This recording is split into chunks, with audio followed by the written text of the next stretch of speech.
अस्सलाम वालेकुम जी। यार इसका ये सेकंड रिव्यू करने जा रहे हैं आज हम। कुछ रिक्वेस्ट आ रही थी, कुछ दोस्तों ने भी कहा यार कि अब एक सेकंड रिव्यू करना चाहिए।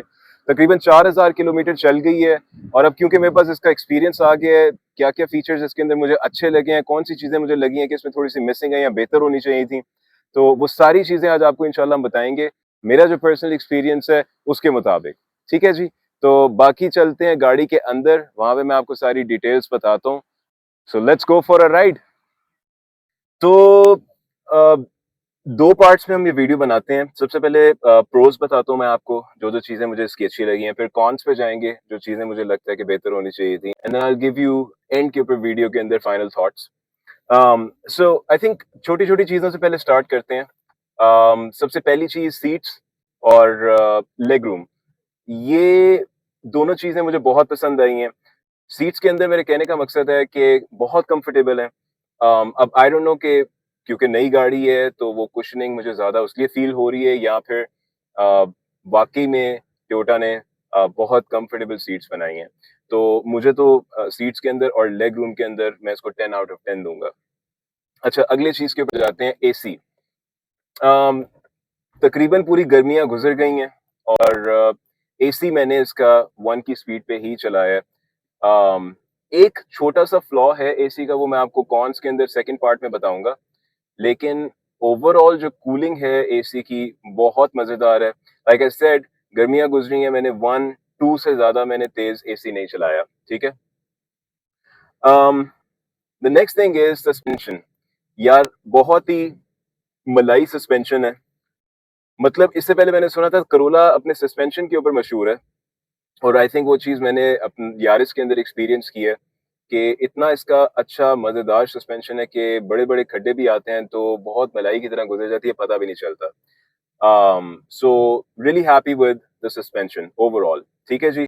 अच्छा, जो नेक्स्ट फीचर है इसका, वो जो आपकी चाबी के अंदर इसका बटन आता है, ये आप वीडियो में देख भी सकते हैं। इसको आप प्रेस करते हैं और आपका जो ट्रंक है वो ओपन हो जाता है। तो इसके लिए आपको गाड़ी के अंदर आने की ज़रूरत नहीं है, अगर आप बाहर कोई सामान रख रहे हो या रखवा रहे हो किसी से। तो बड़ी एक लग्ज़री वाली फीलिंग आती है आपको। तो इसका जो नेक्स्ट फीचर है वो है इसका रिवर्स सेंसर, जो इसके बैक बम्पर पे लगा हुआ है। जब आप रिवर्स करते हो, तो अगर कोई पीछे चीज है या कोई दीवार है और अगर आप उसके करीब जा रहे हो तो ये फिर आपको बीप करके बताती है कि अब आप रुक जाओ। और जैसे जैसे आप दीवार के या किसी भी चीज के करीब जाते जाओगे तो इसकी जो बीप है वो तो अपनी आवाज जो है वो इंक्रीज करती जाती है। So I think it's a very good feature. I know manual जो इसका बेसिक वर्जन है उसके अंदर बैक कैमरा वाला वो फीचर नहीं है। सो I think even without the camera, this sensor feature actually helps a lot. मैंने क्योंकि अभी तक कोई इसके अंदर आफ्टर मार्केट चीज नहीं लगवाई, कोई बैक कैमरा वगैरह, तो ये फीचर काफी हेल्प करता है रिवर्स करने के अंदर। द सिक्स्थ थिंग इज इसकी हेडलाइट्स। यार I am actually in love with the headlights of Yaris 2025। Obviously इससे पिछले मॉडल थे वो काफी सिंपल हेडलाइट्स थी, लेकिन अब जो इन्होंने हेडलाइट्स दी हैं वो बहुत खूबसूरत लगती हैं, specially with the combo of black bumper, ठीक है। तो उसकी मैं कोशिश करता हूँ, इस वक्त तो सुबह है, मैं कोशिश करता हूँ रात में आपको उसकी एक छोटी सी वीडियो बना के मैं वीडियो के अंदर ऐड कर दूँ, ठीक है। इसके बाद इसका जो पावर स्टीयरिंग है, रियली हैप्पी, बहुत स्मूथ, मलाई की तरह 2 उंगलियों से आप मोड़ सकते हो यार। तो मुझे ऑनेस्टली स्पीकिंग इसका पावर स्टीयरिंग बहुत बहुत अच्छा लगा है। इससे पहले ऑब्वियसली मेरे पास सिटी थी। आई feel like I don't know if it's a fair comparison, because city मेरे पास जो थी वो 2006 मॉडल की थी। लेकिन इसका जो पावर स्टीयरिंग है बहुत मजेदार लगा यार मुझे। मलाई की तरह जो है ना वो आप गाड़ी मोड़ लेते हो। Now coming to the overall experience, I feel like अभी तक मैं इसके ऊपर 2-3 लॉन्ग टूर्स किए हैं, ठीक है। स्पेशली जो मेरा लाहौर का टूर था that was very very smooth. बहुत मजे का सफर, 3, 4, 5 घंटे कैसे गुजर गए पता भी नहीं चला। अब आते हैं इसके हम कॉन्स की तरफ, ठीक है, यानी वो चीजें जो मुझे इसके अंदर लगी कि उनकी कमी है या फिर टोयोटा बेहतर कर सकती थी उसको यारिस के अंदर। तो सबसे पहली चीज, और इसके अंदर मैं आपको ये कह सकता हूँ, ये सिर्फ मेरा एक्सपीरियंस नहीं है, मेरा एक दोस्त था उसने भी ये गाड़ी ड्राइव की थी और सेम उसका भी ये ओपिनियन था। वो है इसकी पिक। पिक मुझे लगता है थोड़ी सी गाड़ी के अंदर जो है ना वो मार खाती है। Overall like I said smooth चलती है, स्पीड भी अच्छी है, लॉन्ग के ऊपर आपको जो है ना वो 120 130 140 बहुत आराम से आप मजे से जाते हो। लेकिन जहाँ पे बात आती है पिक की, तो वहां पे मुझे लगता है कि इसकी जो पिक है वो इतनी अच्छी नहीं है जितना मैं एक्सपेक्ट कर रहा था। ठीक है जी। नंबर टू, जैसा कि मैंने आपको इसके एसी का पहले बताया, मैं आपको कह रहा था कि एसी की कूलिंग बहुत जबरदस्त है, वो है। लेकिन जो इसके साइड वेंट्स हैं, राइट एंड देन लेफ्ट, उसकी जो फैन की थ्रो है वो इतनी अच्छी नहीं है। एंड देन इसके जब 1000 किलोमीटर पूरे हुए थे, तो जब मैं इसको टोयोटा वालों के पास लेकर गया फॉर द फर्स्ट ट्यूनिंग, तो मैंने उनसे जाकर ये चीज पूछी। मैंने कहा यार मुझे ये इसके अंदर एक फॉल्ट लग रहा है। तो वहां पे जो मैकेनिक थे उन्होंने कहा जी कि ये सारी यार इसके अंदर ऐसा ही है। उन्होंने कहा कि ये अब आई डोंट नो इसको मैन्युफैक्चरिंग फॉल्ट कह सकते हैं कि नहीं कह सकते, but according to that mechanic उसने भी मुझे यही कहा था कि भाई ये सारी की सारी यारिस, चाहे वो 2025 का मॉडल हो या उससे पिछला मॉडल हो, सबके सेम यही हिसाब है, थ्रो साइडों के ऊपर इतनी अच्छी नहीं है। अच्छा, तो तीसरी इसकी चीज है, आई फील लाइक ये मेरे लिए सबसे बड़ा एक कह लो कि प्रॉब्लम है। मुझे इस एक चीज से थोड़ी सी डिसअपॉइंटमेंट हुई थी। वो ये है कि जब मैं इसको पहाड़ों पे लेकर गया हूँ, मैं अभी रिसेंटली मालम जब्बा गया हूँ, वहाँ पे आप लोगों ने उसका व्लॉग देखा भी ऑलरेडी, चैनल पे मैंने अपलोड किया हुआ है। मालम जब्बा में गया हूँ और आपको पता है कि मालम जब्बा की रोड अच्छी है, खराब नहीं है। हाँ, चढ़ाई अलबत्ता जरूर है।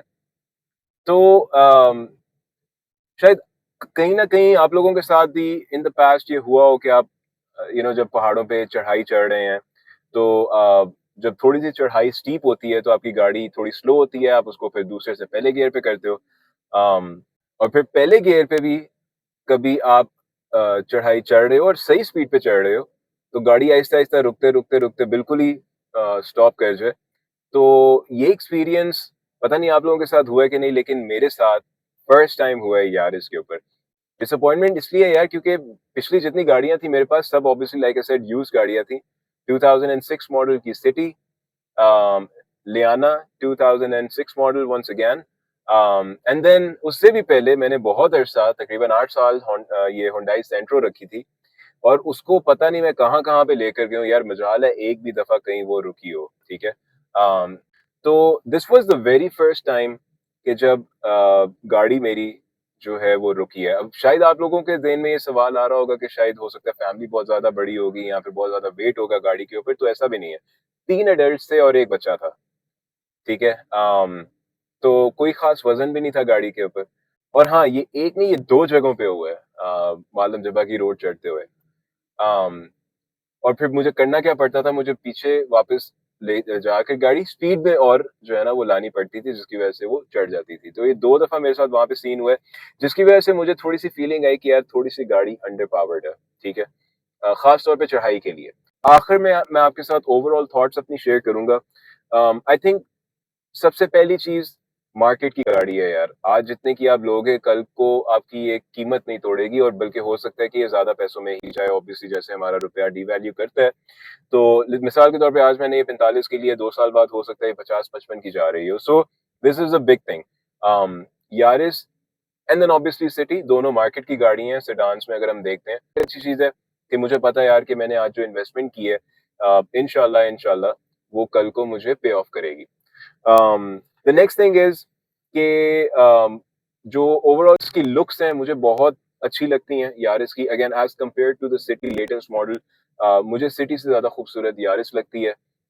ये दूसरी इसकी चीज ओवरऑल अगेन, जो मैं आप लोगों के साथ अपनी थॉट शेयर कर रहा हूँ। If you are not a traveller, it's a perfect car. And traveller also I am talking about just the mountains, but if you are someone जो कि नॉर्थ में जाता है, पहाड़ों पे जाता है, तो थोड़ा सा इश्यू हो सकता है, वरना overall I would say it's a perfect car as long as आप मैदानी इलाकों में रहते हो। ठीक है।